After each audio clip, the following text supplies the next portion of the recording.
That's a yeah, sure. All Yeah, right, I'm here ready we when you go. are. No, that is a good quote though. I live IRL, and I mean that's it's like that's pretty much it. Like that's That's the 2023 YOLO. Um, exactly. yeah. Live IRL. Hashtag live IRL. Live, laugh, love. All those things. And um, but no, there are too many of these new apps. As Nathaniel Henley and I are discussing to all of you out there, there are too many of these new apps these days, and Makes um, us feel like old men. certainly too much to keep up with. I tell you, I don't know. And well, first, I think that being on TikTok, like I've been doing, and I'm really interested in TikTok because I think there's a whole lot you can do with that. Be Real seems a little bit more like, based on my understanding of it, I don't know that there's a whole lot of something that you can leverage for like, whether it's the media or art side of things, that you can do a whole lot with that particular format because it's just like, what are you doing? Right. So it's like a I had documentation. TikTok whenever it first came out because Yeah. it was kind of like, oh, let's download the joke app. Like this is such a it was being advertised everywhere as I recall, and I had it for a few years, and then one day I went to like my liked posts, and I realized that it stopped. I guess I liked too many or something because it stopped saving them. And no matter what I did, didn't matter how many I liked or unliked or whatever, it just never. And so I had none to go back to and to show people or whatever. So I was like, I'm sure there's a fixable way to get rid of this, but I'm just done. And I wish I could say, oh, my life's so much better without it, but I it's still the same. It's I have no reaction to it anymore, so it's whatever. Right. Right. No, and the thing of it is that like for this, and whenever I'm excuse me, not streaming something live like we're doing now, I'm often streaming um, lots of pre-recorded things, and a lot of those end up Sure. being TikToks. And TikTok is interesting, and it interests me because it's actually something I guess that I can actually garner some attention on, and I feel like there's a lot of like explosive room for growth there. Oh, for So sure. that I've met lots of people that like have even just got their start from like TikTok and then have said, "Hey, if you like this and you want to see it not in a 16 by 9, vertical aspect ratio, if you yeah. want to see it flipped on YouTube, then go check out this." And while that doesn't usually garner as much attention, I've seen a lot of people sort of get their start that way, which is pretty cool. For sure, for sure.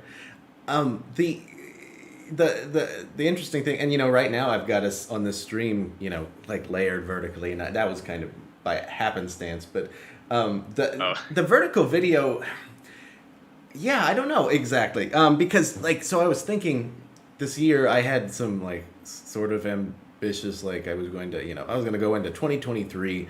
I'm going to film like a whole bunch of these different films, and I guess I'm still sort of on track for some of the different things. But part of me was like, what if we just we try to be realistic here and try to do something more within our grasp, and something that had come to me, and I texted you originally about this kind of concept of trying to do a vertical video type of like filmmaking experiment, something like Twilight Zone but on TikTok or something like that. oh yeah, yeah, I remember Yeah. that. Yeah. Yeah, because the first thing I do anytime I have an idea like that, I text Nathaniel Henley. That's what I do.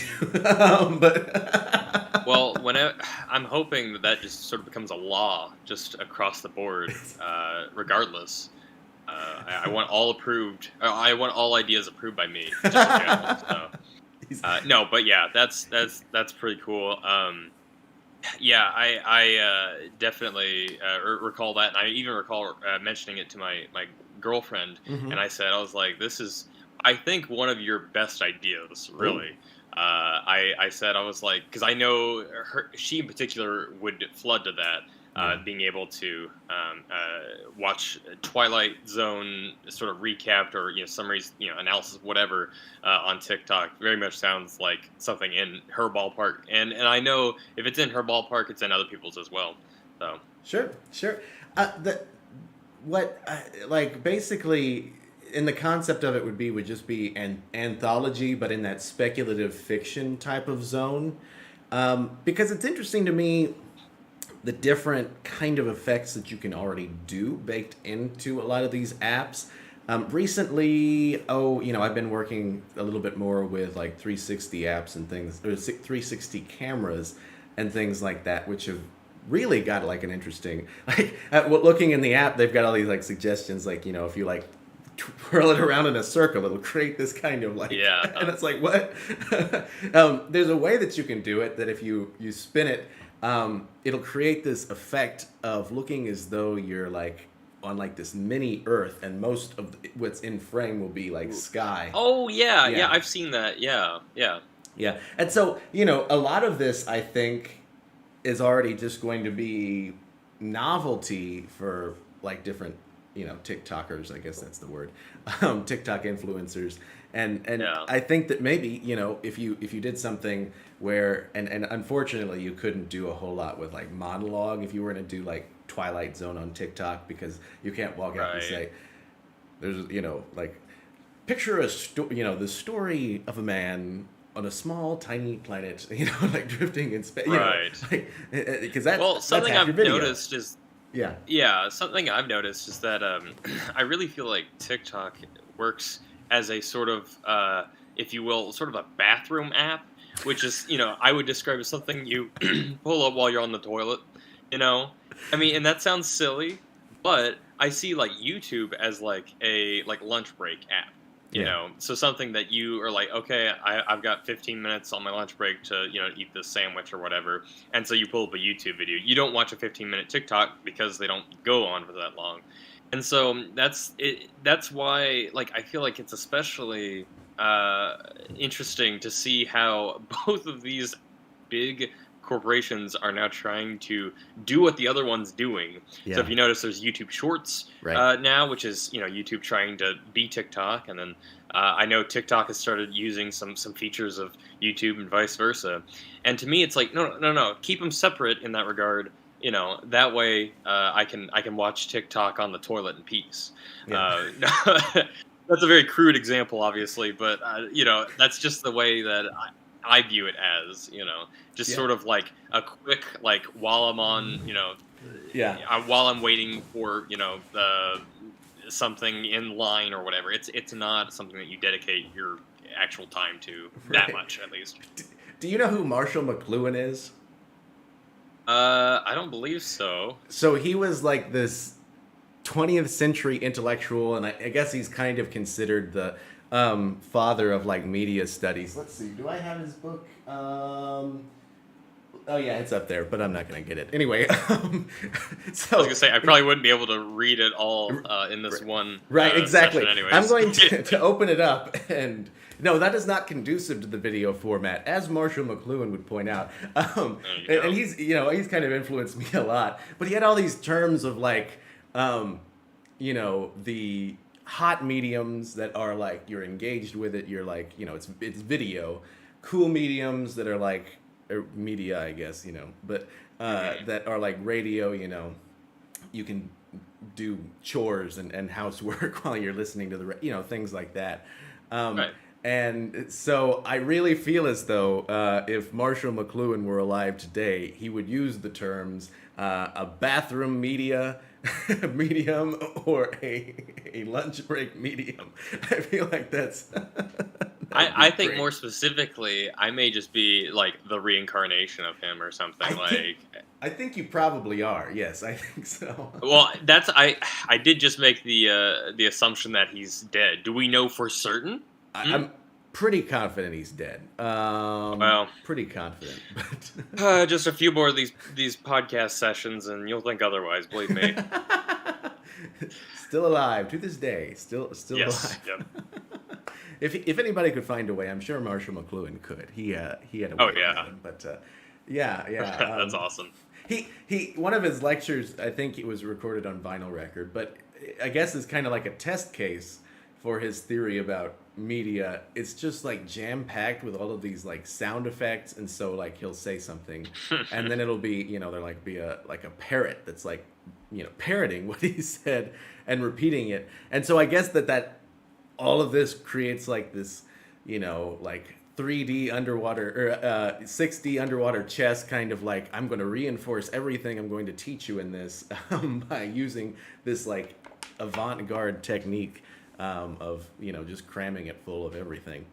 To me, that sounds like the strategy of like putting headphones on like a woman's womb to like feed music to the baby Exactly. before it's even born. Right. It sounds like that, except to our ears, and we're Yeah. adults and stuff. But Right. I like it. That sounds Yeah. cool. Yeah, no, yeah, the Bach babies, yes, and the Yep. I really wonder. I wonder if anybody has done enough research on like whether Bach makes babies smarter, like for real, or if that's just like one of those anecdotal things, or if you do a test case of like what different like composers will do to a baby, like in terms of like how will they grow up, like if they're listening to Wagner in the womb, are they going to grow up to be like extremely dramatic and whatnot? But who knows? I can't vouch for the sake of what their music does to people, but I will tell you this, that if you name a baby Mozart in today's day and age, it will grow up to hate Mozart. That's all I know, and believe me, I know a baby that is named Homer. Homer. And the amount of jokes, it's not even like 2 yet. And the amount of jokes he's going to receive about dough, like Yep. from The Simpsons, dough, that sort of thing. Right. I already feel so sorry for him. Yeah, I can see that. I realize that is very off topic. No, that's good. Swear to go from Simpsons babies. How do you feel about like do you go for, if if you're writing a character, do you go for like quote unquote realistic names of what somebody would actually be called, or do you go for like like I feel like there's like a trope of like a novel name, you know what I mean? Like there's a protagonist with a name like usually with the Theodosius alliteration. MacGyver or something, No, for me it really just depends. Like some stories, like I've written names for, and then I think back, or I'll look back later. I'll be like, I think it's good, and then someone else will be like, that's a really silly name, and I'm like, oh, okay. But then other times, a lot of the stuff I've been writing recently is all superhero related, and so the luxury you get there is that superheroes and supervillains and characters in comic books just have these insane names. I mean, for crying out loud, you will have, a guy who's a cryogeneticist named named Mr. Victor Freeze, right? Yeah. Or you'll have Harley Quinn as Harlan Quinzel. Like they know what they're doing. It's sort of tongue in cheek, but that's sort of the luxury with what I've been doing recently. Is just like getting the luxury of like, okay, even if it sounds a little goofy, it's fine because everyone's name is a little goofy in this world, right? And personally, like I don't roll my eyes so much at the sillier names anyways. I know a lot of people that's a big hang up for them, but for me, even if a character has a strange name, honestly, that just makes me remember it more, because the truth is, in real life, people have strange names, and it's true. It's just a sad. I mean, there are some names where you think, wow, that's very generic and basic, and there's other names where you say like, whoa, I will never in my life forget how terrible that is, or like whatever, Yeah. No, yeah, absolutely. Absolutely. I always love a good, I mean, I guess I do have to remind myself, or at least a former version of myself that was more into like the grandiose names, is that you don't get a high score for like a syllable count, you know what I mean? And so right, sometimes you do that have is to so true. Temper your ideas, right? But sometimes everybody so can be like John and ideas, right? But sometimes there we go, created an echo effect. But Mary Sue. So yeah. Anyway, I know that I'm watching our chat too. I believe that the great filmmaker Adam Smith is watching us currently. What? Yeah. That's cool. Yes. I don't know how to activate chat. I don't know how to view it. So I've just got I've got the Discord open, and I have. Oh, I see. Okay, I see a little thing. I have the Which, Facebook by the way, open I was too. going to ask Clayton, can you come on down to my house and fix my remote? My TV, I can't find my channels I'm looking for anymore. Can you come on down and fix it? Something about HD, something about HDMI. I don't know what that means. Which I Anyways, believe I pronounce hid me. I don't know that the professionals do, but yeah, yeah. I remember one time I actually, to impress a date, I told her about the real. This is a real story that I really did. I didn't have a belt for one particular occasion, so I just grabbed an HDMI cord and was able to tie it around my waist and call it a day. And I remember the date was very impressed with that story, and it went swimmingly. If not off that alone, I might be on like r/cringe dates on Reddit or something, but it's funny. I feel like there's a spectrum of like there are the things that are like, okay, that's odd, and then there are like things that are like, I don't know about that. But then there are the things that are like, I don't know, like there's like a genius to it that's like. I mean, if it makes you feel any better, it wasn't by choice. It was Right. out of desperation. You mentioned MacGyver earlier. Right, exactly, exactly. Right. And I feel like that's it's one of those things where like if you were in like Silicon Valley and you told somebody that you didn't have a belt, so you just used an HDMI cable, like that's just another day in like. Right. Yeah, they'd say, "Yeah, I have one too. Why are you? Right. I have one on right now. Why are you? Why is that strange? Mm-hmm. What? Yes, yes. I saw Adam Smith. He can't. He's not able to respond because he is driving, and we appreciate you being safe, Adam. Be safe out there. And which this goes to show that my vision of doing this like simulcast eventually, both radio and TV at once. One of these days. Apparently, it's already working. So Yeah. Yeah, that's Yeah. good. That's good. Yeah, and that's the real question, isn't it? Whenever we have driving cars, is all radio going to go visual eventually, or will we just? I don't know. See, on those type topics, sometimes I do find myself thinking about them, and then I immediately stop because I'm not in control of it. I don't know, Uh-huh. and I'll be fine either way. Because, Right. like, I have the stuff I listen to, Yep. and if I can control it, I'd like to drive my own car.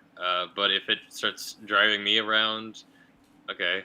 Right. Like, Yes. that's my response to most things, unfortunately. It's just like, whatever. I mean, that's perfectly. I mean, that's understandable. I think it's one of those chess moves where you gotta, if you're like the media moguls out there, you gotta be thinking a few steps ahead to where the driving cars start. It's like you'll be waiting probably an unexpectedly like long time, like 30 years or something, like we've been waiting for flying cars.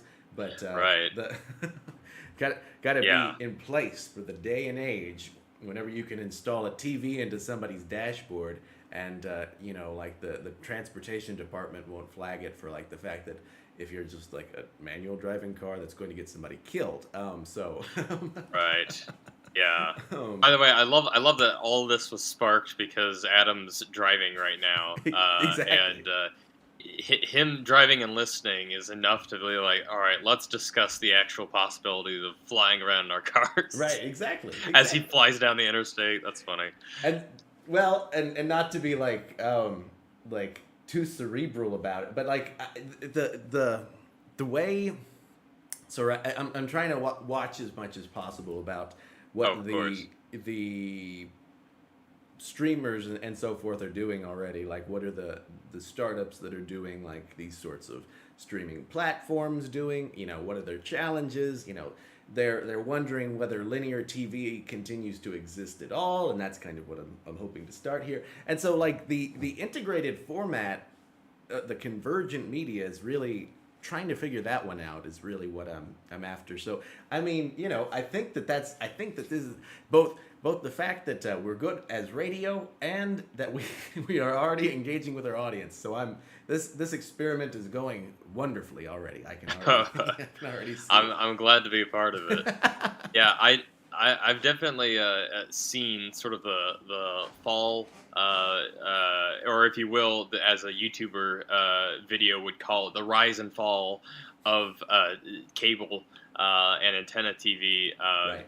Because I am one of the only people I know my age that still actively watches TV, Ah. and when I do, like every day, I see it getting worse and worse and worse. They're charging more for it, but it's no better. It's actually significantly worse. And a big problem I've been seeing that no one's really talking about, because again, people our age aren't really watching TV, is that just the lack of like variety anymore. Everything is the same show again, and the really good stuff just Yeah. ends up on streaming services or whatever. And I'm not saying that's a good or bad thing. I don't really care. But Hmm. it is interesting to note that a lot of these channels just keep playing the same three commercials because they know that I'm the only chump watching it right then, and they can get away with it because they've got the lowest numbers they've had since 1975 or whatever. Right, right, and that is it's really an interesting dynamic because, like you say, it really comes down to that doubling down on your audience and your base. At the same time, it's interesting because like right here in Southeast Missouri, they've expanded. We've got Telemundo, and so that's an addition. So at the same time, antenna TV is something where a lot of these different established media companies are like diving into and like expanding upon, but and so in some ways you're going to reach more of an audience or different audiences, and so it's interesting how it continues to grow, but like we say, it's not necessarily innovating because it's like it's procedurals, it's all these different things, and so Well, it's kind of like, and the one that comes to mind, it was a Fox show, right? It was Monarch. oh boy, Yeah, I exactly. love this already. Go ahead. It was the show Monarch, which was basically, it was, you remember that Empire show was about like a hip Yes. hop music industry company, and this one was about country music, which appeals to me because I unironically, before like everything went to crap, of course, you got to have that caveat. Right, right. The old stuff, Yeah, yeah. and so I was like, this could be interesting, but of course it's not going to be. It's like, so you compare the narrative quality of something like Monarch, which is of course canceled now, with something Oh, like Succession, which I love, and things like I've watching heard that. lots of positive things about that. Yeah, Yeah. and it's like, yeah, it's not, it's just not, it's not the same. Right. So it's, I don't know, and I think maybe the real opportunities for innovation come from somewhere on the outside of like most of our systems. So if you're finding a different level of quality, maybe it comes from like starting Well, and outside. something that I've been thinking about is like, a lot of people, know that I'm a film and TV major, and so they'll ask, like, oh, you surely you've seen insert show here or Mm-hmm. whatever. And almost always, at least with TV shows, my instant answer is always no. Not out of being mean or rude or anything like that, but it's out of literally I feel like people, and not just me, but people in general, they will be drawn to their favorite whatever show reaches out to them. Yeah. So it doesn't matter where it is or how you view it or whatever. If they can get a whiff of it and it interests them enough, if it hooks them enough, they will get to it however they can. Yeah. And there's been a few shows that have done that to me over the years or whatever, but as long as there is a way for, like, even if I don't immediately have the desire to, get on board and watch the latest show and everything, Yes. I really do feel like I'll get to it eventually, sort of thing. That's my attitude. I know not a lot. I know a lot of people have to be up to date, constantly or whatever. But I just know for me personally, if it is really interesting to me, I'll watch it. If not, then I'll get to it eventually. Right. Basically. Right. Um, no, absolutely, absolutely, and that it really does speak to our cultural diffusion, and just the lines that are splitting up on terms of like what's common culture anymore. And I think in a lot of ways, there's that who was it? Somebody, was his name Kevin Kelly? There was a famous. If you're asking me for like reassurance, I do not know. I'm trying to see if maybe just asking will make me remember. That doesn't Oh usually yeah. work, but you try it. You try it. He did that piece about 10 years ago, famously, that was like you only need like 10, or you only need like 1,000 true fans, right? And in a lot of ways, I think that that's kind of becoming the standard of like what the future looks more and more like if you're doing content creation in general. It's not maybe these HBO shows only have 1,000 true fans. I don't know what the benchmark in the future is going to be to keep Even if it. they didn't, they would say it had more. So that's what they do. Yeah, which that's the real question is like is the benchmark for what does and doesn't get canceled on Netflix going to get lower because so they don't Right. cancel everything anymore. But I remember the day and age where like when shows were announced for Netflix, like if it was like an adaptation or something, people were ecstatic, like, oh my gosh, it's getting its own Netflix show. This is amazing. And nowadays, if it's getting its own Netflix show, that's usually the death of the franchise, which is so unfortunate because, Right. like, everyone wants their favorite franchise, whatever it may be, to get the best possible treatment. Right. And that's why I'm so happy when certain, shows or movies or whatever do get that proper treatment because it's like this is such a rare gem to come across. Right. And even though I may not be a particular fan of it or whatever, I'm happy for you that you got that you got the treatment that you deserve. Right. Right. Yeah, I guess it's really sometimes maybe it's the thing where you got to go on the outside and develop an IP that they want to buy and then sell it to them so they can milk it for all it's worth until it dies. Which maybe if I'm not attached to it too much, maybe that works. But Right. like maybe that's I had a buddy that he said that he was writing a Netflix space opera. Ooh. And I was like, oh, interesting. How do you know it's for Netflix? And he's like, well, I haven't told them about it yet. And but his whole thing was that he said he was like, I'm going to plan it all out, and I'm going to be so strict with my deal that no studio can buy it unless I have complete creative control. And I'm like, applause for wanting to stick it to the man. Yeah. Good luck with that because I don't Right. think that's going to work. That's not how the business works. Right. And as much as I would love to see that happen, that's such a thing that people dream about, having the opportunity to do, and very few can actually pull it off because that's not how studios aren't going to agree to that, Right. that sort of thing. If only like Google didn't exist and like and digital footprints because like Orson Welles was, I think it was in Ireland he did this, and he was over there and he went over to their theaters and basically told them, I am a big deal over in America. And so they just believed him because what are you going to do? And so that's how he got his start, was he just BS'd his way into theater, which is brilliant. Isn't that the one where he went over there and he said, yeah, I'm whitelisted in America, and they said, wait, what listed? He said, white. And they're like, you sure you're not blacklisted in America? And he's like, no, it's good, we're good. That's I'm fascinated with him. I wish I knew more about him, but he's great. I know, I love him to death. He's such an interesting figure, and I love to listen to him talk. And he's got a very fun voice in Yes. particular. Yes. Among other things, other features and everything. Right. It's great. he had such an interesting way of like just normal storytelling, and it's terrible. And I mean, like you can belabor the point in general of like how bad it was that he's like, he Of was like course. he got the big hit, and then everyone tried to screw up his works and Yeah. micromanage him and things like that. It's like, why? It's like he's already on top. Maybe it's just to appease Uh, William Randolph Hearst, but I don't know. Anyway, I had to for one of my community college classes, I had to watch Citizen Kane, and I watched it, and I was like, eh.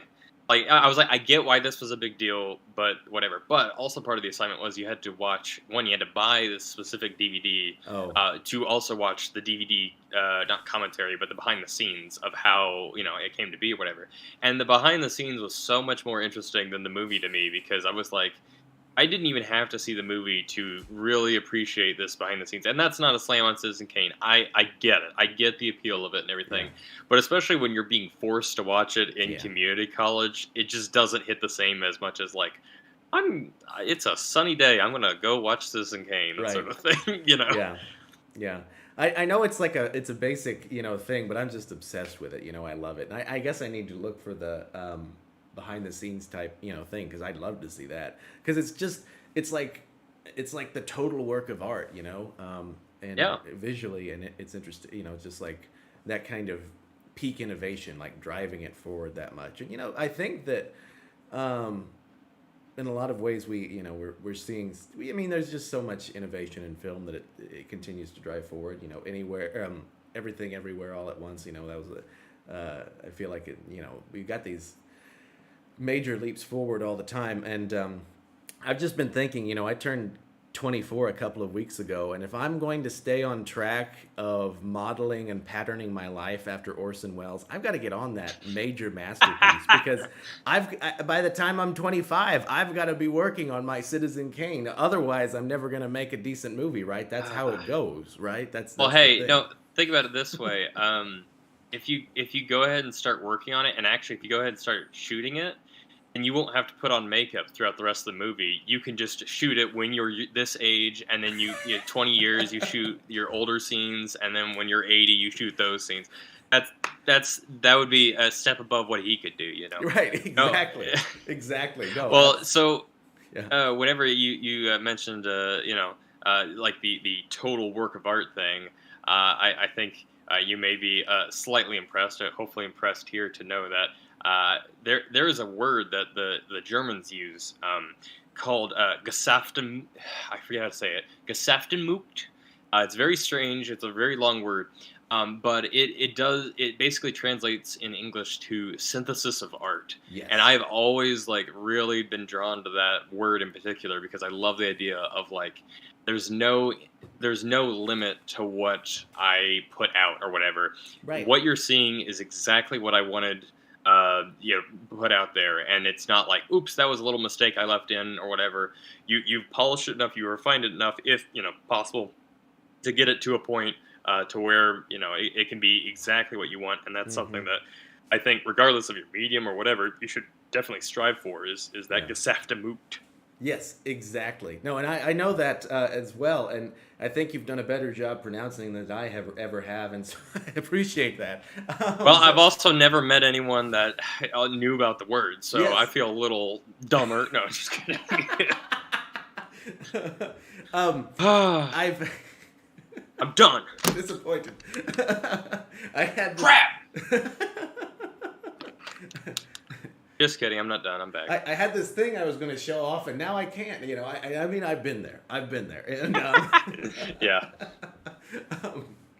no, I think that's a sign, though. I think that's a sign. That's a good thing. I think we're on the right podcast for that common word, because and because it can be so many things. Because, and I was telling a friend this. Do you know Rachel Grubbs? Wait a minute. No, that's a different Rachel. Okay. I guess I don't. Okay. Did you say yes? I well, don't, listen. or I guess I don't? I guess I don't. Oh, okay. I thought you said yes, I don't. And Well, the thing is, like, in my brain, I go through every Rachel I know, and then I yeah, go through every person with the last name Grubbs I know, and then I was like, no, I yeah. guess not. Well, basically, I just made the comment, that like film is everything. You've got everything that you can put into film, whether it's the form and the textures and the detail, the music, the dialogue, the writing. It's all there. And that's really the beauty of it. And I guess maybe virtual reality will be that thing next. But I guess you can't really smell in virtual reality yet. But those Hey, sorts of things. I'm not done. Well, I'm working on my smell-o-vision. Smell Give me. exactly. Listen, actually, for real though, the only problem that they had with smell-o-vision when they initially tried to figure it out was that people were allergic to some smells. It was Oh literally no. like a thing of like, oh, smell this new Downy product or whatever. It's like, oh, cool, and then but across America, kids would be sneezing. I'm allergic to that, that sort of thing. That's the only problem that smell-o-vision has so far. But anyways, go ahead, go That's ahead. amazing. That Yeah. that's good. That's good. And and and as we just keep talking about the media and how to communicate these things, I've been like, you watch like a perfume commercial, right? And I watch my fair share of like perfume commercials. Yeah. Sometimes I binge them, and it's always like, how do you communicate what this scent actually means? It's like it's Yeah. it's oh, what's her face from Thor and Star Wars, and I can't think of Um. her name, but Not Natalie Portman. yeah, Natalie Portman. So like, Oh, it's I like got it right. Natalie Portman being a bohemian among like sunflowers and running through fields, and crying sometimes, and then cutting to like the thrill of it, the euphoria and the downs and the low. It's like. So I guess this is what the scent means. Is that it's Well, like and I think part of it, whenever they get these celebrities on, is they'll show Johnny Depp burying a necklace, and you just yeah. have to imagine what Johnny Depp burying a necklace smells like. Uh, and Exactly. honestly, he's in a desert surrounded by a horse. That doesn't sound too appealing to me, but I mean, at the very least, that I at least remember it. So if I was ever in the market to buy a new perfume, I would think, oh yeah, this is the Johnny Depp horse perfume. What does this smell like? And if it smells good, okay, I'll take it. Dr. Freud, I had this dream where I was in the desert, and Johnny Depp was there bearing a necklace, and there was a horse. And what does it mean, Doctor? And Yeah, and then little did he know he was writing that down and then gave it to a commercial executive, and he's like, "This is a good perfume commercial. Use this." Yeah, no, that's maybe how the business goes. I think maybe that's it. You come up with the commercial first based on some weird dream you had, and then you come Hmm. up with a scent to sell through it. Like, I think that's the way to go. I think it really is. Right. Um, Well, what's funny is that actually a few weeks ago I was visiting with a friend, and I forgot while we were visiting. I was like, oh crud. I have a interview with the Arrow, the oh yeah. the newspaper people, and they had asked me. Well, they also asked me that same day. They said they're like, "Hey, we've been trying to email you and you haven't been responding, so we're gonna try your text. Like, can we interview you?" And I was like, I'm already sorry. Like to be fair, they were emailing an address that I don't really use anymore. Anyways, besides the point. But over the phone, they were asking me about like sort of the creative process and making films and telling stories and that sort of thing. And one of the questions they asked were like, how do you come up with the ideas for your films? Which is a very broad question because that could come from all sorts of sources and just about anything. Yeah. And I guess in the spur of the moment, I was also driving, and again with a friend. I just said I was like, dreams, and that was it. I just said dreams, but I elaborated further that I meant that a lot of my projects that even if they are on the back burner, like I haven't actually made them yet, Yeah. have just been like actual frequent dreams that I can remember, write down, and then repurpose later into something. Right. And I think that a lot of people take that for granted. Maybe it's just a thing of like I don't know, like some people don't have dreams that could be made into movies, or if they did, they'd get like put on a watch list or something. But I, I just know that my dreams tend to be interesting concepts that I would love to adapt to other mediums, Hmm. whatever it may be. Right. Some of those end up as art house films, and some of those end up as um, Some of um, those end up 3 to 5 years in prison. Yeah. yeah, and on certain never mind, certain websites in the bowels of the internet. But anyway, never mind. Yep. Um, That's true.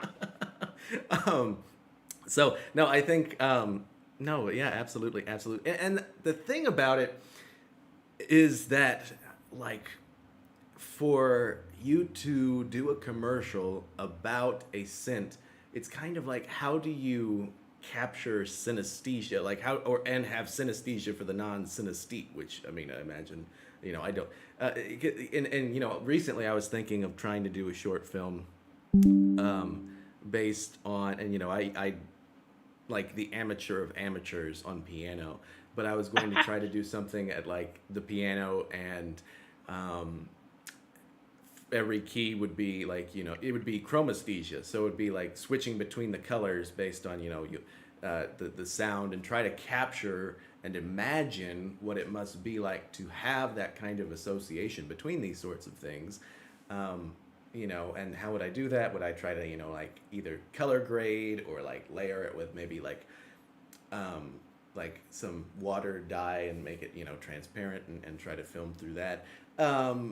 Anyway, never mind. Well, But no, that's really cool because funny enough, I actually made in 2019 a movie called Synesthesia. ooh, And I say movie, it was 10 minutes short, but sure. and it's that same sort of premise of I basically got, I think, 75 of my friends, and basically it's sort of a glorified music video, really, but each scene that I shot over the summer had a different person in the same spot, and with a completely different like color scheme to it.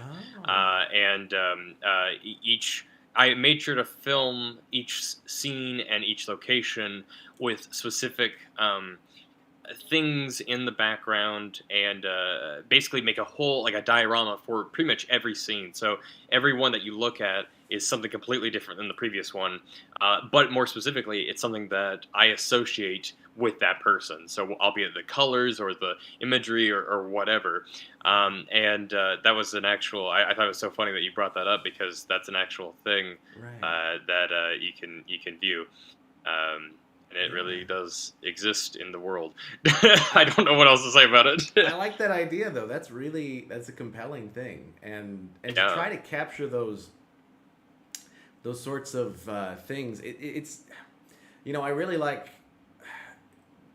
either mindfulness and mysticism, thinking about in terms of like cinema, and how you kind of like imbue and capture like those sense of awe, and because how would you capture that sort of thing for somebody that doesn't have it, and right. it's yeah, it's weird because like how do you draw a line? Sometimes I think, did this idea come to me like instantaneously connected to this one? Is that kind of a sign of like being on some sort of spectrum of synesthesia, or is it just like a random association that's just baked into the subconscious? I don't know, and those are Well, all a interesting cool, things. especially cool thing about that is that, like, uh, the movie that I made, there's over 70 shots of all these real life people that I know, with the exception of one of them was my cat. But that's besides the point. But the cool part is that the people would watch it, and they, send me back their feedback, and everything on it, and they would say, like, my favorite shot was the one of this one. They'd send a screenshot or whatever. And then the amazing part is that I would show I would be able to tell the guy that was in that shot that one was focused on, and say, like, hey, by the way, this girl who's in this other shot says that yours is her favorite. And then he'd be like, oh, well, tell her that that was one of my favorites, or whatever. Hmm. And there was all this like intertwining of like my friends from all across, I don't say the world, but all across it from everywhere are able to connect in a way that, although it may be through me, they know people and can associate colors and ideas with people Yeah. that they had no clue even existed prior to this. Like, for Mhm. instance, I could tell my girlfriend, like, oh, that guy we saw at Walmart, he, his name is Jay or like whatever, and she'd be like, I don't know who that is. I say, oh, well, he had this scene in a Sin Season, and she goes, oh, I know him, and it's like he didn't say a word in it, but she thinks she knows him because Right. she associates him now with the color blue and aliens because that shot involved blue aliens or like whatever. And I think that's something really special that sort of also at the time. I don't think it. I think I moved channels since, but at the time, it also sort of bumped up the views. When you have 70 people in your movie, at least 70 people are going to watch it, minus one cat. But then also, there's the chance that they'll show their their loved ones and their friends or whatever. And from there, at the time, it got 1,000 views, which was that was a lot for me. I was like, I'm happy. Yeah, yeah, absolutely, absolutely, yeah, yeah. No, and that really, no, for sure, for sure. I think that's, uh, Well, and I want to specify, like, sorry, I wanted to specify that this is not like a shill, like, oh, go check it out or anything. I don't care anymore. I can't stand to watch it anymore because that's just a personal thing. It's been, a few years, but yeah, I just thought it was relevant to the right. conversation. Shameless self promotion. That's what we're all about here, though. That I I'm mean, not. I'm terrible at it. I can't. I mean, I can't throw stones, so I got to empower other people to just shamelessly self promote because You're I gonna got throw to, stones at even other better. people? Oh my Right, gosh. because you can't throw stones at glass houses, because like if you can't throw stones at other people, who can you throw stones at? That's what I'm saying. Yeah. Um, Yep. anyway, Listen, dodgeball is just America's twist on stoning. So well, that's if you, true. if you think about it, I mean, it's okay. Um, uh, but yeah, you at, go ahead. at least, well, it doesn't become an execution until you're down to the last man, and then it does. That's But true. so I guess, but that's kind of like warfare, right? That kind of ends up being that way. Um, Yeah, but true. This is coming from a guy who's been hit with way too many dodgeballs. relatable, And yeah. I've also seen in the movies something that always drives me crazy is for comedic effect. They always have the characters playing dodgeball in the school, and always a big round kickball, not a dodgeball, a kickball is thrown at their head, and they're claimed out. That is not how dodgeball works. That can't be, Nothing yeah. about that is regulation. That is not the right size. That is not the right type of ball. And if you get hit in the head, the person who threw it is out. That is how the game works fundamentally. Anyways, all right.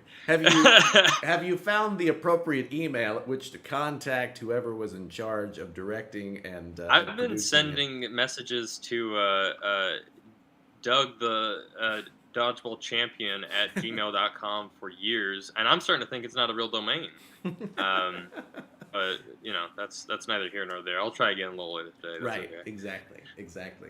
Yeah. I mentioned to you that I've been thinking about basically in terms of just thinking about these sorts of streaming things, like if you were to invent like a hyper addictive game that could last for like hours at a time and people would just have to sit around playing it. Basically they've got like poker TV right now and things like that. But if you could do something that were more like, I forget the name of the game. There's like a space opera one that is like notoriously like 24 hours long. Oh gosh. But Like an app? it's like, no, I think it's a tabletop thing. It's like Imperium or something like that. Oh. Stellar Imperium, something like. This shows how well versed I am in this. No, I mean it's obscure. It's not, and I'm not much of a tabletop okay. guy. But I just heard of this because like space opera stuff. That's Sure. gotta love it. And so, no, it lasts forever. But if you could do something like that. Oh no, I know what you're talking about. I think it's called Monopoly. You could. Why not do Monopoly TV? Who's? I do wonder, have they done Monopoly in space? I'm sure. Oh, that's like on the International Space Station or a Monopoly that's themed after that space. could be fun.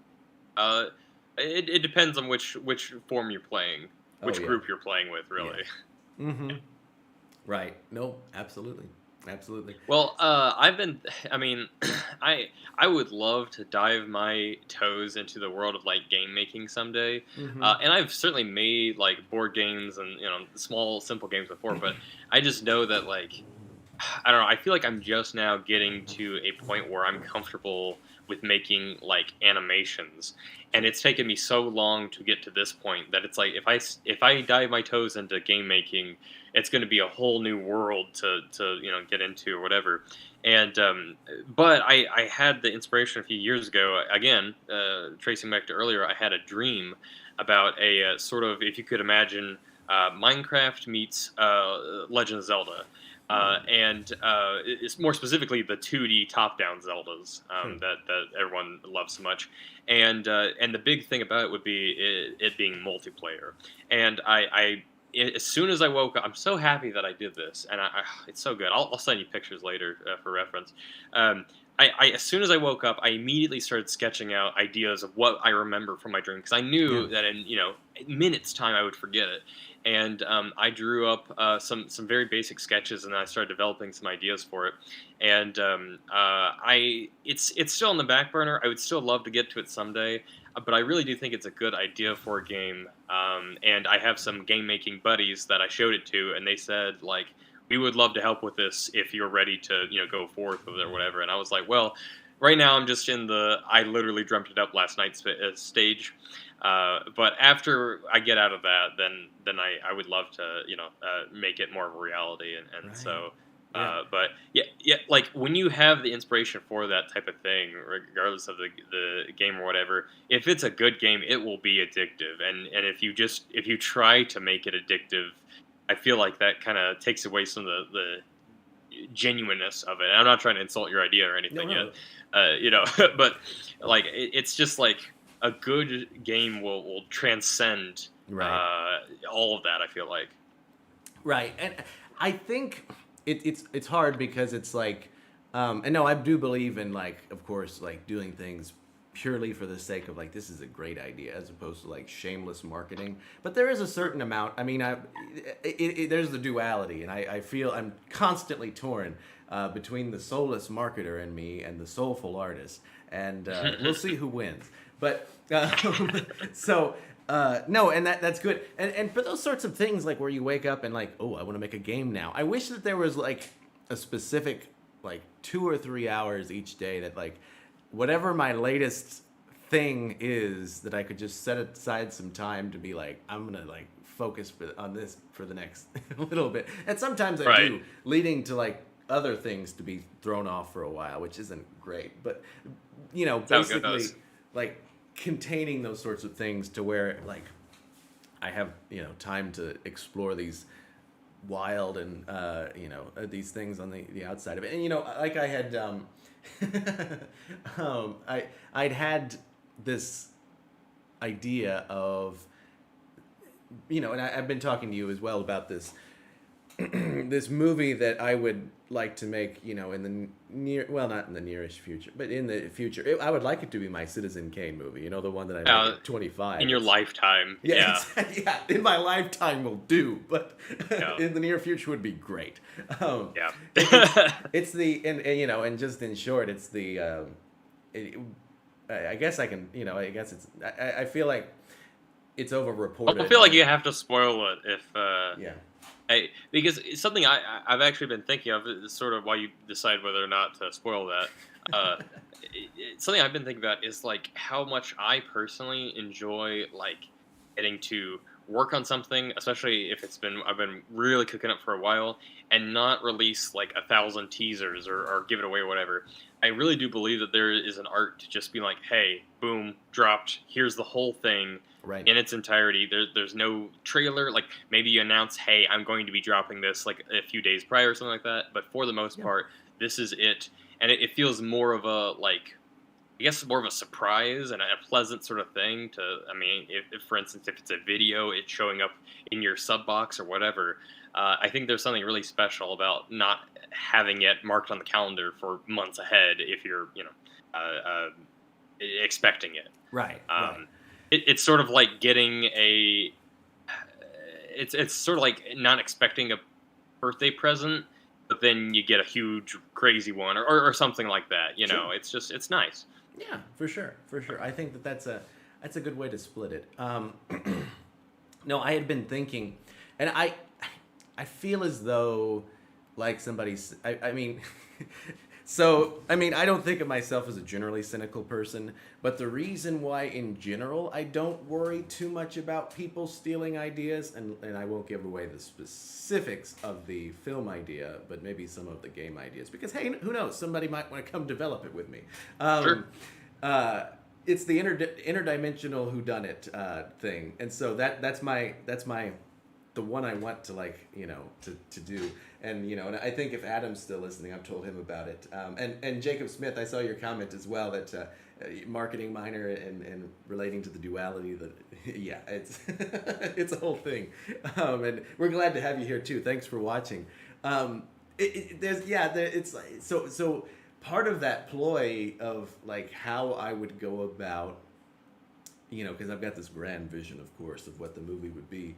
And funding. Where do you get that sort of thing?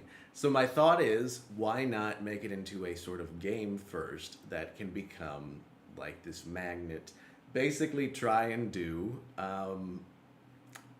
Now, all these things, instant recall. What do you do with that? How do you have instant recall? That's what I'm wondering. The murder mystery with the Among Us. Yeah, that's it. Basically, try to do an Among Us type thing, but in a different way. In a different way, like so. Right.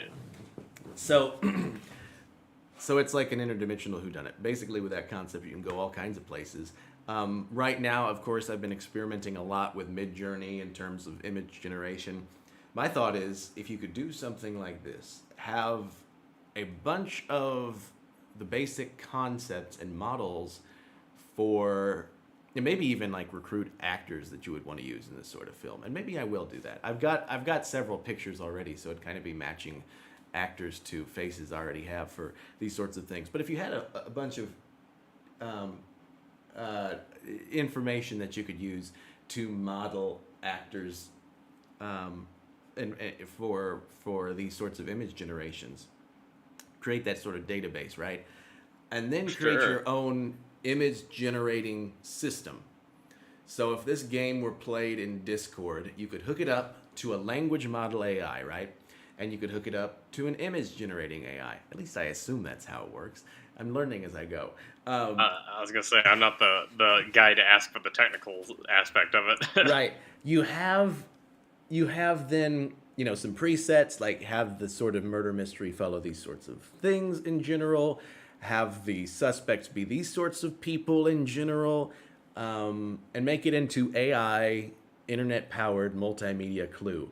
And so then you have the AI that will like create a new variation each time of the story, to tell the story, and then based on what the characters do within that, it'll respond differently. New images will be generated each time for each of the characters, so it's still the same character, but we've just for each game unlocks a new reality, so it has a different sort of theme. So I've tried to do different themes, whether it's like different types of painting techniques, or I did one variation for one of the universes that was tarot type of themed, which I'm really interested in for this particular purpose. But so I there's so basically if you could do it in a way that you train the image generation, and basically have them unlock something completely original with each and every game, so that should be simple enough to make, right? That's what I'm that's what I'm sort of working on. In a perfect world, your idea goes from your brain to reality, Yep. and that's it. There's no trouble. There's no middleman. There's no problems whatsoever. But Yeah. the good news is that we're living in a day and age where that is as close as we've ever been. So Yeah. you're going to have a lot easier of a time pulling off such a huge feat now than even 10 years ago, Right. for instance. Yeah. Right. No, and that's absolutely true. And as I'm sort of learning as I go, you can just for this separate AI project, which I won't talk about but I'm very excited about it, and you'll hear about it whenever it happens. But and I think that this one, I think I'll be able to follow through on this one.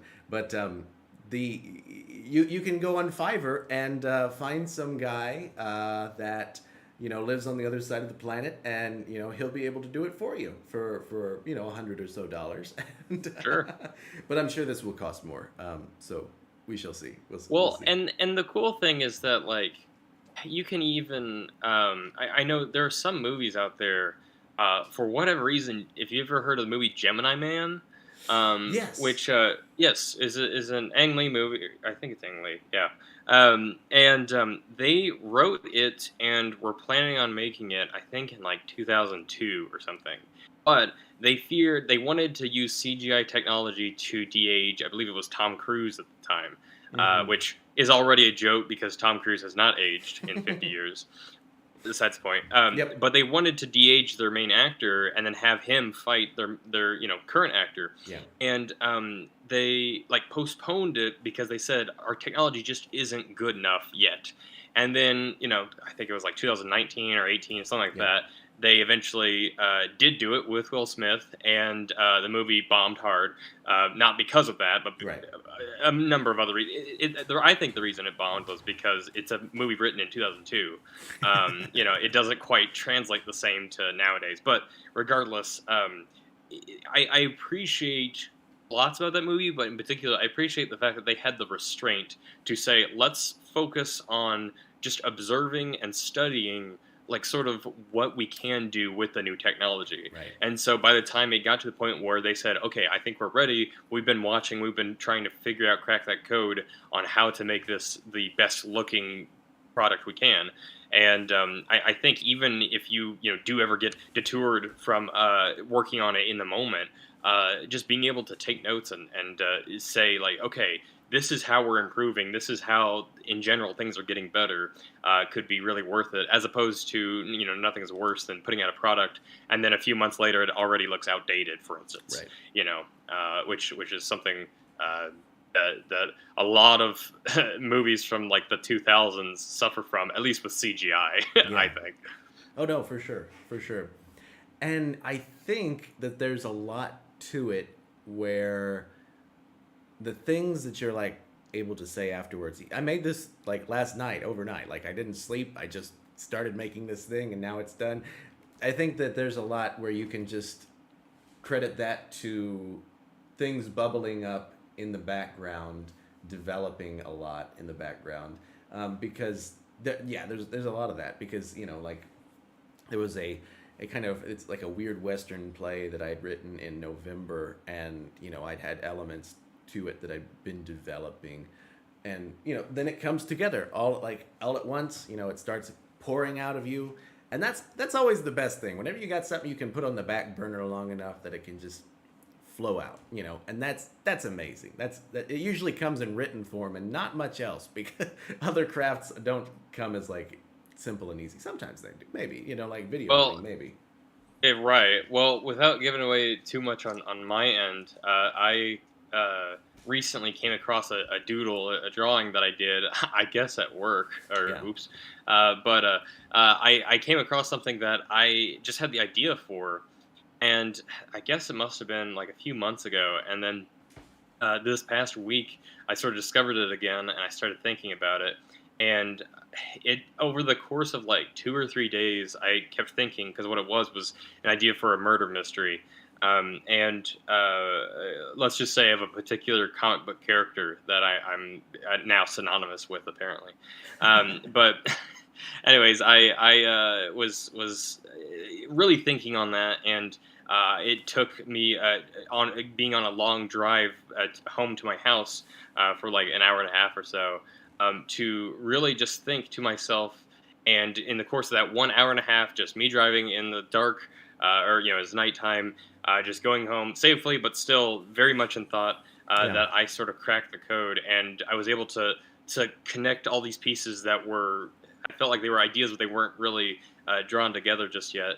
And I feel like, actually today I'm really proud to say that I opened up the script writing program that I have to start at least writing it, so I can write it down now while it's still fresh in my brain. And so while I know I'm not going to be making it anytime soon, I feel good knowing that it's in my back pocket and Yeah. that I can pull it out for when it's not on the back burner and more on the, I guess, front burner, Right. front furnace.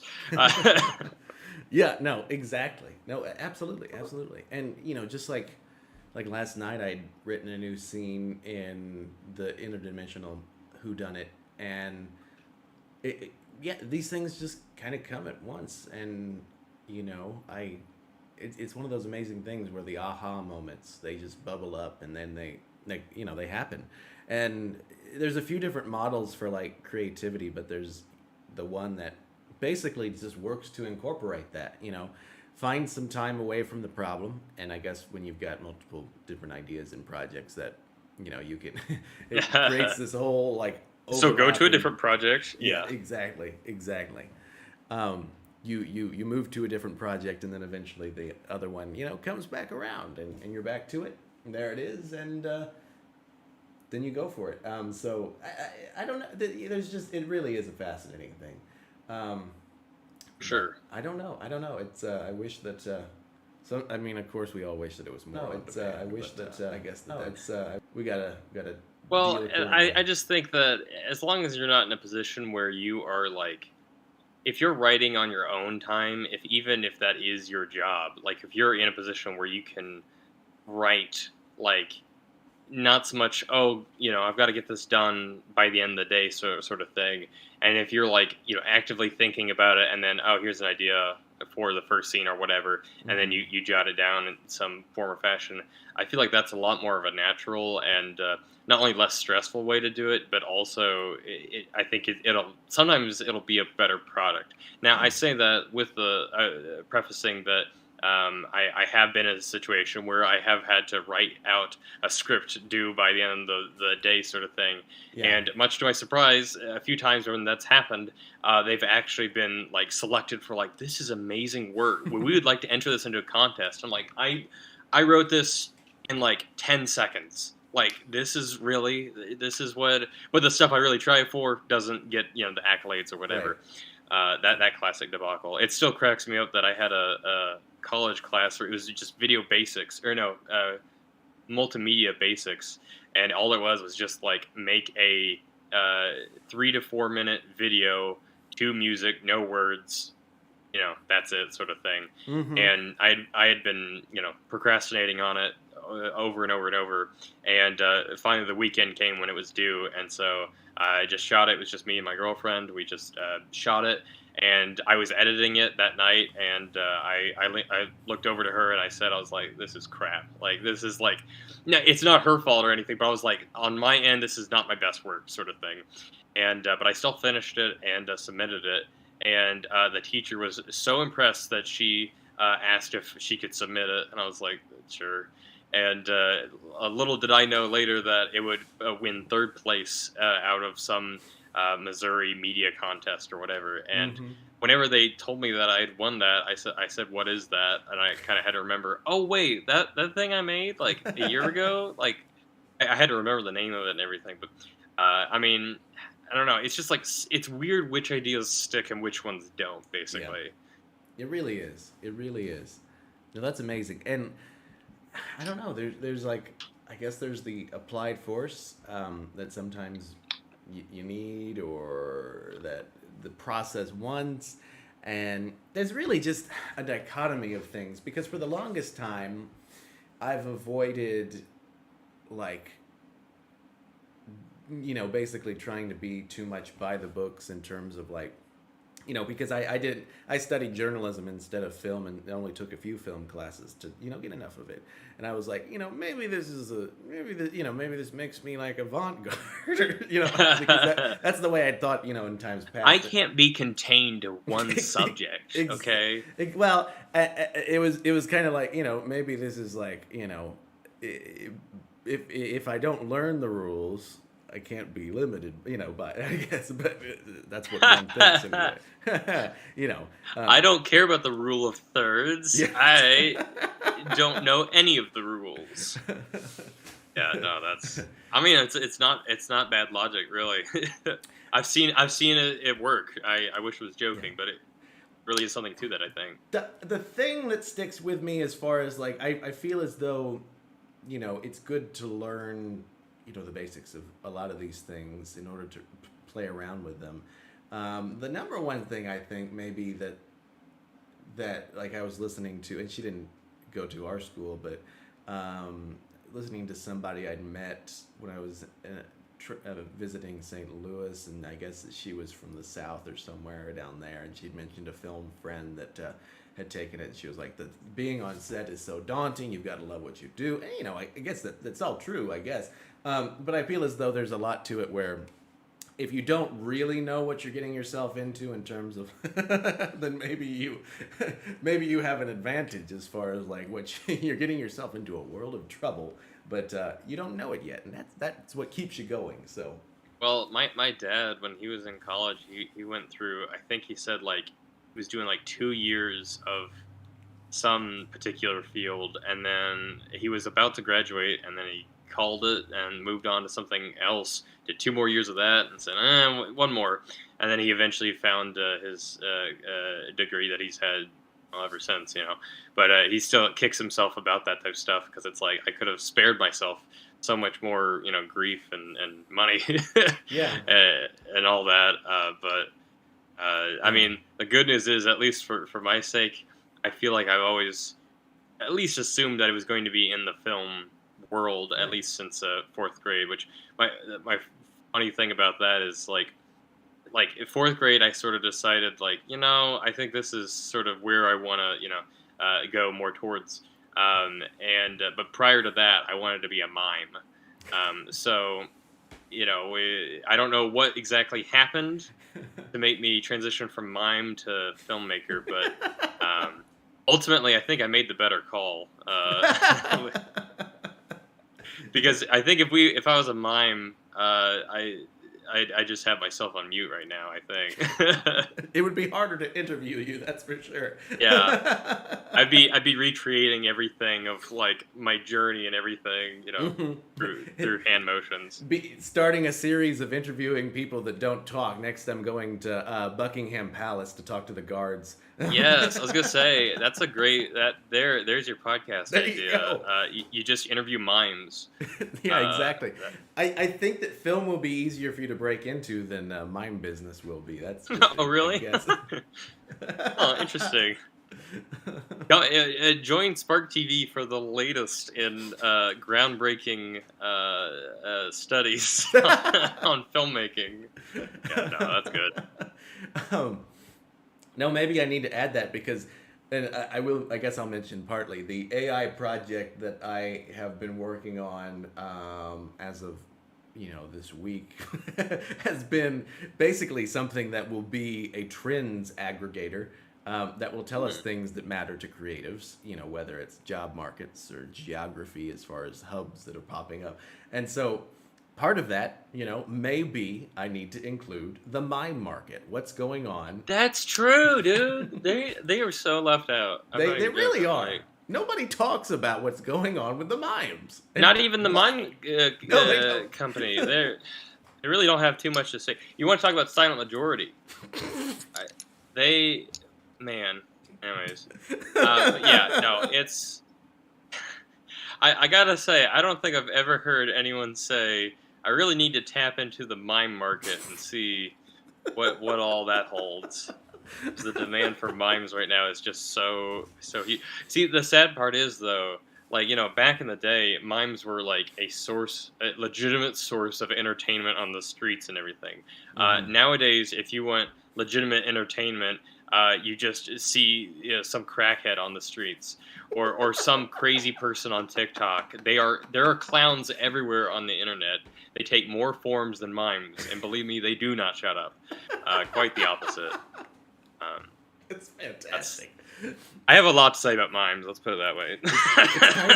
It's kind of like if you were to if there were like an NPR interview about how the lack of mime attention or something like that, and you had to get your you got your microphone out and you were going, NPR. We're talking today with the biography of a man that's, and he Yeah. says that mimes don't get enough attention, and we've got him in studio to talk about his latest book. So how do you feel about that? And then, yeah, I was gonna say I would love to take a big sign that says "mime population is way too down" or something like that, and storm outside. I don't know what companies are oppressing mimes right now. I really don't know, but yeah, there's someone out there that's doing mimes not injustice, and exactly. I just want justice for mimes. That's justice all. for the mimes. And I have a simple wish. Everyone must have a dream. And maybe this is too much of a stretch, but maybe the connection between going from wannabe or aspiring mime, future mime, to future filmmaker was just the imagination. You're picturing the world around you. Now, instead of pretending to be in a box, you can get inside of a box and shoot the POV of being in a box. Yeah. Well, so the thing is, when I was in fourth grade wanting to be a filmmaker, I think a big thing that pushed me towards that direction was when I first got stop motion software and started doing stop motion. And my teacher at the time was extremely supportive of it, and he even at the last day of class, he let me show off a 10-minute stop motion that I had made based on a book that we read in class. And I remember as being a really solid foundational thing that really pushed me towards the direction of filmmaking. Mm-hmm. I'm not sure what pushed me to want to be a mime before that. I really don't know, because it's not like I was that quiet or that big of a class clown or anything. I genuinely don't know why or what happened psychologically to make me wake up one day and say I want to be a mime. I really don't know. I mean, that's just part of it. That's just how it works sometimes. You make it up as you go along, and when the inspiration hits you, maybe someday you'll live out your mime dream still. Maybe.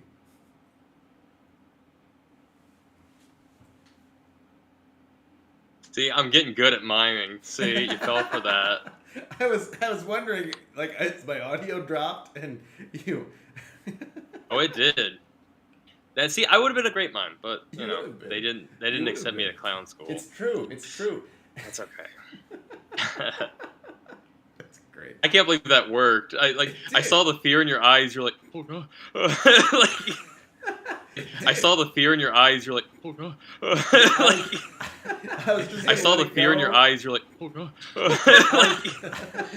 I saw the fear in your eyes. I tried to make sure that the motions were going on there, but yeah.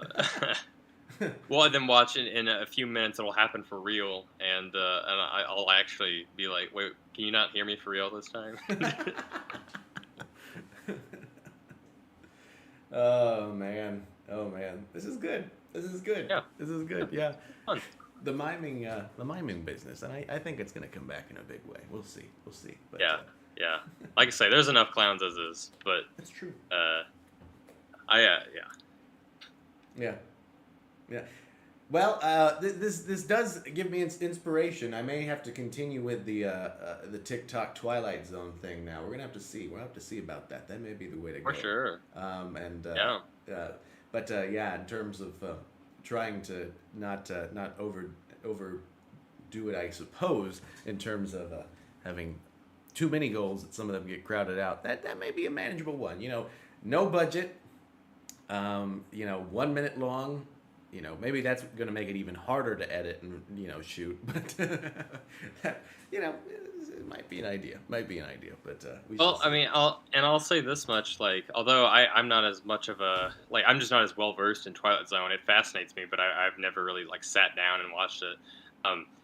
There's a series that I've tuned into very frequently where all throughout the month of May it's called Bat May, and they cover episodes of Batman and sort of just dissect it down to here's our favorite parts, here's the parts that are kind of screwy, and then here's some really good moments that you should watch out for without really spoiling the episode, without really giving too much away. Mm-hmm. And even though in a lot of cases, I've already seen all these episodes. It's still nice to hear someone else sort of analyze it from someone that really appreciates it. Mm-hmm. And I think that's a cool perspective to get to have is when you come across these, like in your case, real Twilight Zone heads, Sure. that are just all about it, to get to hear sort of confirmation Yeah. that, like, hey, your favorite moment is also my favorite Yeah. moment. Yeah. I think that type of stuff. These are YouTube videos that I watch of Batman, Mm-hmm. and they're usually not that long, I don't think. But I already know that obviously May's coming up, and it's coming up in a few days, and I've got my big foam finger out for Batman. And I'm sure that if you could make a format like that, especially on TikTok, Yeah. then you would get some people with big foam fingers for Twilight Zone Timber or something. I don't know. You'd think of something better. I probably have to clarify though, and I was just gonna go along with it. So the Twilight Zone isn't so much the subject matter as it's kind of like the format. You know what I mean? Like, so basically, Oh, fictional. okay. And I'm dumb. anthological. Sorry. No, you're good. You're good. And I think that you're still right, because there's so much you could go into with that. And maybe it's you just play off the pastiches of the Twilight Zone. I don't know. Maybe. Well, so. I was gonna say, and at the very least, like if you get into a bit of a rut or something where it's like, I need to put out something, but I don't have the capacity to be Right. able to go out and shoot and make a full a thing like that. Then maybe you do resort to just commenting on the Yeah. old episodes or whatever. Yeah. I think there's definitely a market in both those things. Right. For sure. Yeah. I was exploring the idea of cinemagraphs today, which apparently are basically, GIFs, but, photographic GIFs, in that there's a slight movement, but enough to where it's not like a loop. Maybe you've got the trees rustling, but, it looks kind of like it's just continuing to rustle and things like that. You capture something in that moment enough to where there's kind of just an ongoing flow of an idea that's a photograph in motion. And so I don't know, there's as far as like bite-sized art that's truly art, not just I guess in the broadest sense, just kind of like either novelty or entertainment. I mean, Yeah. maybe to be an art snob about it, but yeah, to draw that line. But so I feel as though to elevate the format, to experiment with it, to go into it and make the 1 minute long Citizen Kane movie that we need to make. Yeah, so I don't know. Anyway, yes. I would love to see the 1 minute long Citizen Kane debut, the Gesafta Right. the magnum opus. Yeah. I'll be there with my big foam finger pointing at. I'm ready to. There you go. Sorry, I get addicted on certain phrases. That's one of them right now. maybe that's how a 1 minute long Citizen Kane goes, is that it's like it's the whole life flashing before your eyes in a minute's time before you die. That'd be pretty interesting. Or maybe it's like I'm just hungry. That's why I said that.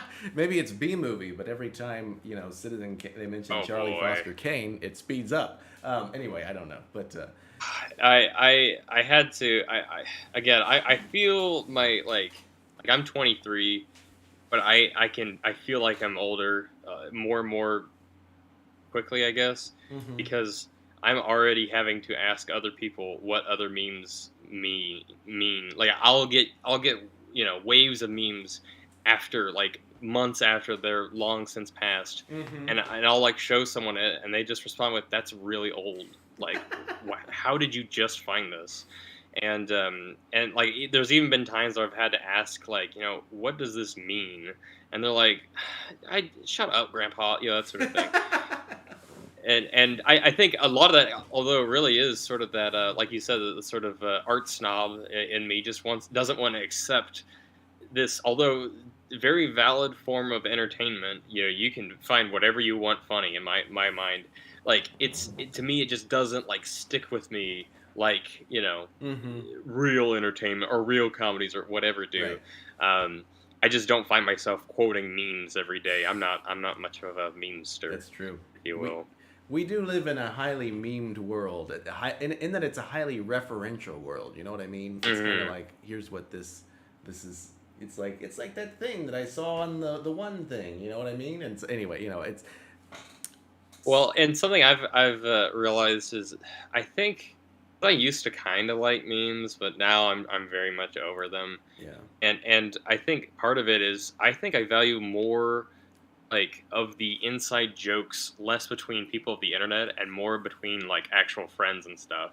So like one of ours right now in my primary friend group is whenever we are using the term for like hang out, like let's go, eat food or to the bowling alley or whatever, we just say, hey, who's down to spud up?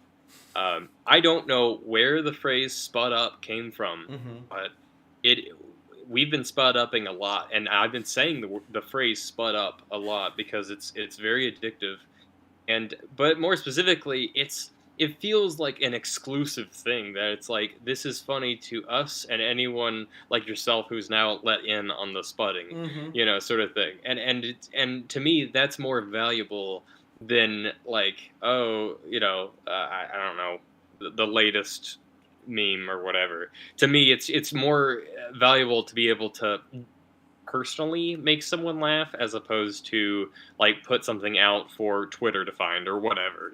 Right. No, for sure. For sure. That's good. That's good. I think there's a whole referential universe within our different communities, different groups, and things like that. It's a wild. Well, and actually, we've started making in my friend group, we've started making a card game based out of our inside jokes, and it's I all I did, the most I contributed was I'm like the mom friend of the group. I'm always the one taking all the pictures of our going outs and us spotting up and stuff, and so I provided the pictures for the cards, and some of them are just so genuinely funny. There is one of me; it's one of my favorite pictures where I don't quite remember the context, but it's me holding a fake skeleton skull with its eyes lighting up, and I have a sword, and I'm screaming like this. And that's like a big power move. If you get that card, I think it's called like decapitation or something. Like that's a big deal. But it doesn't matter because they always know I have that card because whenever I get it, I immediately start busting out laughing, and they're like, "He has a decapitation card. I know it."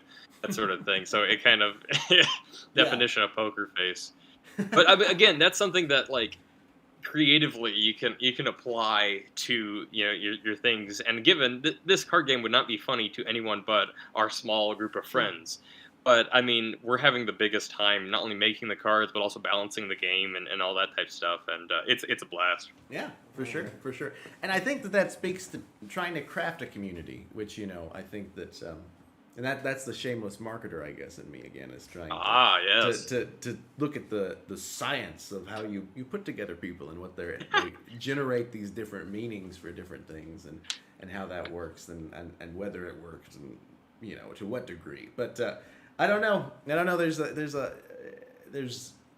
yeah, there's just microcosms and macrocosms, and fandoms, and cults, and anyway, I don't know where to go with from there's a that. spectrum. Your words, not mine. They're not the Yeah. same, but Oh, sometimes right. they are. The thing I've Well, noticed, usually right? that's cult leader talk, so that's. So I was, it's like I was thinking, what's a good way for effective, what is effective leadership, right? And never mind. And I learned it was not being a cult, and that's the thing. You had to That's the learn thing. Yes. that? Sooner or later, it came across that cults aren't really good, and you got to avoid them. And so I thought, hey, I think I'll do that. I'll do that. I won't do anything culty. But I begrudgingly agreed. Fine, Mom, I won't join a cult. I know, right? Well, if you sometimes the never mind, I won't go there. Um, they're notoriously litigious people, and so I won't poke the bear. Though bear poking really would be a fun extreme sport, don't you think? Mm. Anyway, no, never Well, mind. I tell you though, there's something about the design of bears are so good and so adorable, They are. but you cannot hug them, which sucks. But It, poking them, that's a maybe. That's a maybe for me. But some uh, places bear wrestling is outlawed. Can you believe that? I can't believe that. That's again, more reasons why. If you have an idea, come to me first. Like, do not do it. There's one of my favorite comedians on Instagram. He he has in his bio something that I wish I had the comedic genius to come up with this. He just says he says in all caps, "Please ask my permission before watching any of my videos." Um, and I think about that a lot, and because I'm just like, that's really good, and so that's kind of me right now. With if you have an idea, run it by me first. It does not matter what it is, run it by me first. I don't care if you just want to take a bath tonight. That's up to me to decide. That sort of thing. And I think honestly, the world would be a little better place if people listen to me, and then maybe we would be able to wrestle bears and start cults and that sort of thing. Cults would be better if I ran them. That's what I'm saying. Yes, yes. Nathaniel I've been saying Henley it for years, but is the creative go ahead. director of everything, and That's my ultimate goal, I believe. right, exactly. Who doesn't want that goal? It's like the Iron Throne of existence of like. Yeah, I will say I really do feel at times when I'm like playing certain games or creating certain things that I really do feel this sort of uh, this desire to be in not control, but to have order for things. And that's something that I've really figured out about myself. That all my life I've been very again. I don't. It doesn't matter if I'm in control or not. That Right. doesn't matter to me. I just want there to be, sort of at ease. So that things are normal, things are not crazy, things are just fine. And whether I have to be the person to make that happen is depending on the situation. But I think that's why I enjoy so many, like at least video game wise, games where you can customize and craft the world or make it exactly how you want, like Sims, Animal Crossing, that sort of stuff. Right. Those games resonate with me because it's like, okay, it is literally I don't hurt anyone's feelings by saying you need to change your outfit to my character because it's just me, that sort of thing. And that's something that I've sort of figured out about myself. Yes. I don't know. It's a simple dream, and I think it's the dream we all have, and that is attaining godhood. Yes, I was trying to avoid using the phrase "God mindset" or whatever, but God mode, yes. yes, There's mindsets, and then there's grind sets, and then there's the godhood grind set, and you that's true. you aspire towards it Yes, to that ultimate control. I think Perfectly it's really funny. balanced, as all things should be. My girlfriend in her Animal Crossing town, she cares so much about her little villagers, her little animals. She is always like tending to them. Like if they're hungry, she brings them food. If they want new clothes, she brings them new clothes. If they want to hang out, she'll hang out with it. She will drop everything for them. And I haven't talked to mine in like 2 years. And she's like, "Why are you so mean to them?" And I'm like, "I want them to know who's in charge. Okay, I am not their friend. I am their dictator. Okay, so that needs to be very abundant to these cute little critters. That if they betray me, I will axe them off so quick. They're not my friends. They're my enemies that haven't betrayed me yet. That's how I do." That's fantastic. I mean, they didn't teach me that in How to Win Friends and Influence People, but I think that's the next edition. Yeah, that's real Dale Carnegie stuff. Probably more like Robert Greene, the 48 Laws of Power type of thing. I think it's more psychopath behavior, but that's well, 48 Laws of Power is very popular in prison, I hear. But Yeah. Yeah. and I feel like there's something really theological there going on between the two versions of how to take care of Animal Crossing. There's the God that takes care of things, and then there's the God that steps back and lets it run itself into the ground. The way I view it, I view it like myself as like the little devil on their shoulder, and she's the little angel on their shoulder, and we both have our separate ways of running Exactly. our little towns. Yeah. Chaos and order. There needs to. Mm-hmm. It's a healthy balance of both. A process of becoming. Yeah. Yeah. Oh my gosh. Well, we've chatted at you here a couple of hours almost. Being the creative director. Chatted at you here. Now I'm hitting the infinite loop again. Whoops. I can't do that. I click into the video and then it starts playing it again. And anyway. It's okay.